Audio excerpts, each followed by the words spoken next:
Hello friends, कैसे हो आप सब लोग। आशा करता हूँ बहुत अच्छे होंगे। मैं विष्णु आपका हार्दिक स्वागत करता हूँ। आज हम फिर से इंडियन पॉलिटी का एक बहुत ही इंपॉर्टेंट टॉपिक करने वाले हैं, जहाँ से एग्जाम में क्वेश्चन पूछने की प्रवृत्ति हमेशा बनी रहती है।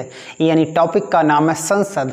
संसद के अनुच्छेदों की ट्रिक, यानी संसद के अनुच्छेदों को याद करने की ट्रिक किस प्रकार से याद करें, और ऐसी कई वीडियो मैंने अपलोड कर दी हैं अपने यूट्यूब चैनल पर ट्रिक की।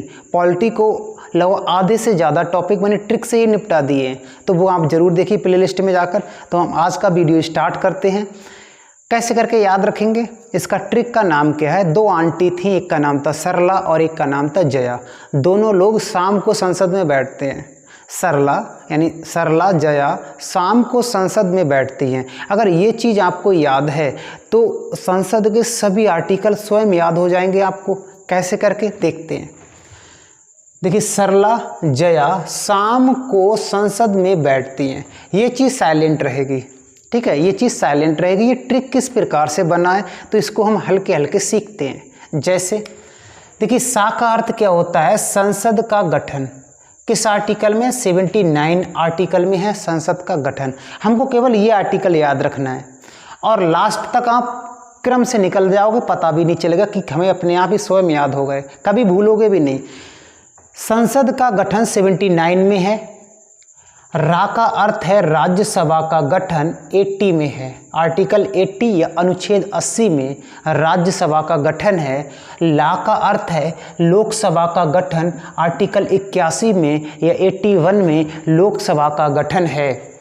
जा का अर्थ है जनगणना के पश्चात पुनः समायोजन, यानी जब 10 वर्ष के अंतराल से जनगणना होती है तब समायोजन किया जाता है कि लोकसभा और राज्यसभा की सीटों का या सीटें कितनी की जाएं या बढ़ाई जाएं या घटाई जाएं।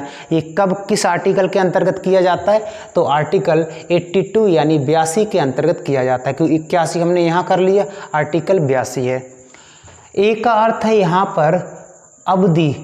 अवधि का मतलब है लोकसभा और राज्यसभा का कार्यकाल कितना होता है। ये दोनों सदनों की बात कर रहा है, यानी दोनों सदनों की अवधि की बात कर रहा है। तो राज्यसभा की जो अवधि है वो 6 वर्ष की है और लोकसभा की अवधि है वो 5 वर्ष की है।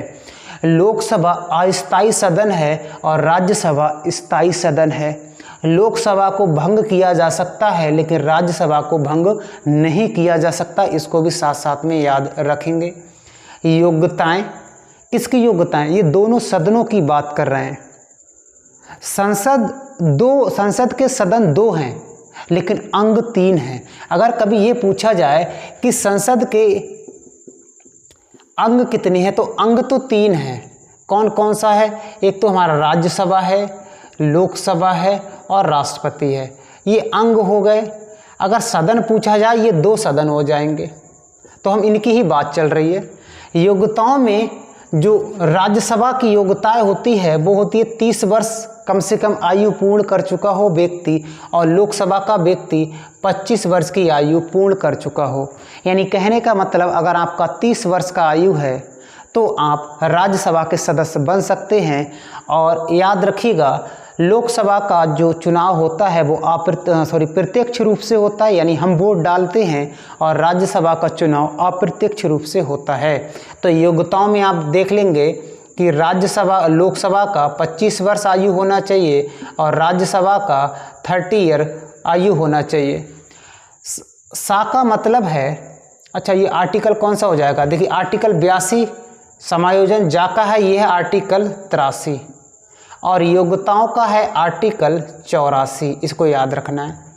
सा का अर्थ है संसद के सत्र सत्रावसान और विघटन करना। इसका अर्थ होता है संसद में जो सत्र प्रस्तुत किए जाते हैं, 3 प्रकार के सत्र होते हैं। एक होता है ग्रीष्मकालीन, एक होता है शीतकालीन और एक होता है बजट सत्र। यानी जो 3 सत्र होते हैं इनको प्रस्तुत करने का श्रेय राष्ट्रपति को जाता है और इनको ख़त्म करने का भी श्रेय राष्ट्रपति को जाता है। बिल्कुल समाप्त भी कर सकता है सत्र को, और विघटित यानी उसको बोल सकते हैं विघटन भी उसमें डाल सकता है, या फिर उसको बिल्कुल समाप्त भी कर सकता है। ये किस आर्टिकल के अंतर्गत है तो आर्टिकल 85 के अंतर्गत ये कहा, ये बहुत पूछा जाता है कि संसद का सत्र सत्रावसान और विघटन करने का अधिकार केवल राष्ट्रपति को होता है, ये किस आर्टिकल में है? तो आर्टिकल 85 में है। ए का अर्थ है अभिभाषण और संदेश भेजने का अधिकार केवल राष्ट्रपति को है, यानी अभिभाषण भेजने का अधिकार केवल राष्ट्रपति को, ये मैंने अभी बताया था। ये किस आर्टिकल में? ये आर्टिकल है 86। और इस आकाबी अर्थ अभिभाषण है और इस आकाबी अर्थ अभिभाषण है, दोनों में अर्थ क्या है? ये अभिभाषण और संदेश राष्ट्रपति को भेजेगा, लेकिन ये वाला अभिभाषण राष्ट्रपति का विशेष अभिभाषण है। ये कौन सा अभिभाषण है? विशेष अभिभाषण है जो सत्र शुरू होने से पहले राष्ट्रपति देता है। ये अभिभाषण वो वाला है, ठीक है ना। तो ये आर्टिकल कौन सा हो जाएगा? ये आर्टिकल हो जाएगा 87। माँ का अर्थ है मंत्रियों और महान्यायवादियों का सदनों में अधिकार, यानी जितने भी मंत्री हैं आर्टिकल 75 के अंतर्गत मंत्रियों को चुना जाता है और आर्टिकल 76 के अंतर्गत महान्यायवादी को चुना जाता है। यानी इसका आर्टिकल की बात करें 75 और इसका आर्टिकल की बात करें 76, इनको चुना जाता है। इसको बोलते हैं attorney general of India, Bharat का महान्यायवादी। ये भारत सरकार का सबसे बड़ा वकील होता है। ये किसी भी सदन में जाके बैठ सकता है, बोल सकता है, लेकिन मत नहीं दे सकता। ये किस में अधिकार है? ये आर्टिकल 8 यानी 88 में इसका अधिकार है।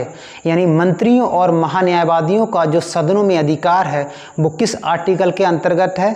तो याद रखना 88 यानी 88 के अंतर्गत है। तो कहने का मतलब ये जो संसद के जितने भी आर्टिकल हैं इनको इसी प्रकार से याद कर सकते हैं। बाकी लोकसभा की, राज्यसभा के क्या और फैक्ट बन सकते हैं वो कुछ और वीडियो में देखते हैं।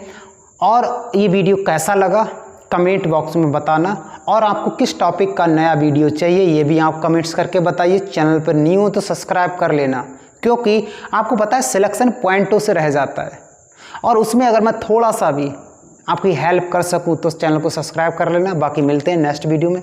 जय हिंद।